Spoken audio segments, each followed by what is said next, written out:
मी आज भारतीय जनता पार्टीकडनं फॉर्म भरतो. पण अजून भाजपला जागा सुटलीच नाही.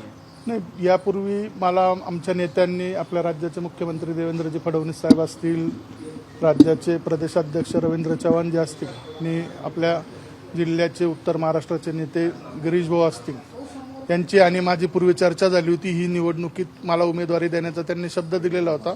त्यामुळे मी आज ह्या निवडणुकीचा भारतीय जनता पार्टीतर्फे फॉर्म भरतो. नाही, मी 2-3दा भेटून आलो त्या ठिकाणी, पण अजून युतीचाच निर्णय होत नाही. तो कदाचित उद्या होईल आणि शेवटच्या दिवशी फॉर्म भरणं इतकं घाईघाईत शक्य पण नाही. त्यामुळे मी आज फॉर्म भरतोय. पण मग भाऊ, जर आता समजा युतीच्या संदर्भात वेगळा निर्णय झाला, शिवसेनेला जागा सोडण्याचा निर्णय झाला, तर आपली भूमिका काय असेल? नाही, आपल्या उत्तर महाराष्ट्राचे नेते आणि आपल्या नाशिक जिल्ह्याचे नेते गिरीश भाऊ जो निर्णय घेतील, जे मला सांगतील, तो निर्णय मी घेईन. काय असेल? नाही, आपल्या उत्तर महाराष्ट्राचे नेते आणि आपल्या नाशिक जिल्ह्याचे नेते गिरीश भाऊ जो निर्णय घेतील, जे मला सांगतील, तो निर्णय मी घेईन. आपण 2-3 दिवस मुंबईत होतात, मुख्यमंत्र्यांशी काही भेट झाली? नाही झाली, ते दिल्लीला गेलेले होते. आपण जो भाजपकडनं उमेदवारी अर्ज दाखल करताय, याच्यासाठीचा काही एबी फॉर्म वगैरे लागतो, तो तुम्हाला मिळालाय? नाही, एबी फॉर्म जागा जर युतीमध्ये भारतीय जनता पार्टीला सुटली तर एबी फॉर्म सोमवारी येतील. एबी फॉर्म शेवटच्या दिवशी 3 वाजेपर्यंत द्यायचा असतं आणि मी एक भारतीय जनता पार्टीतर्फे फॉर्म भरतोय आणि दुसरा फॉर्म मी अपक्षपणे या ठिकाणी भरून ठेवतोय. आपण आग्रही भाजप आहे का या जागे संदर्भात? कारण जास्त नगरसेवक आहेत असं पहिल्यापासून. हो, आहे ना.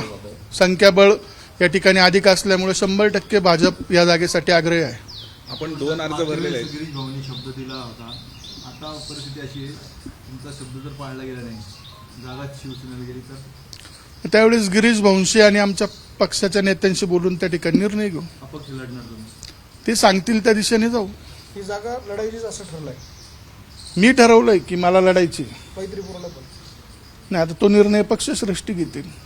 आपल्याला आश्वासन देण्यात आलं होतं, विधान परिषद तुम्हाला देऊ असं आश्वासन हो. आपल्याला देण्यात आलं होतं. मग त्यामुळे आपण आता आग्रही हो. असू. जरी नाही झालं तर आपण निवडणूक लढवणार अशी. तरी नेत्यांशी बोलूनच निवडणूक लढवू आणि नेते जो निर्णय सांगतील तोच आपण त्या ठिकाणी घेऊ.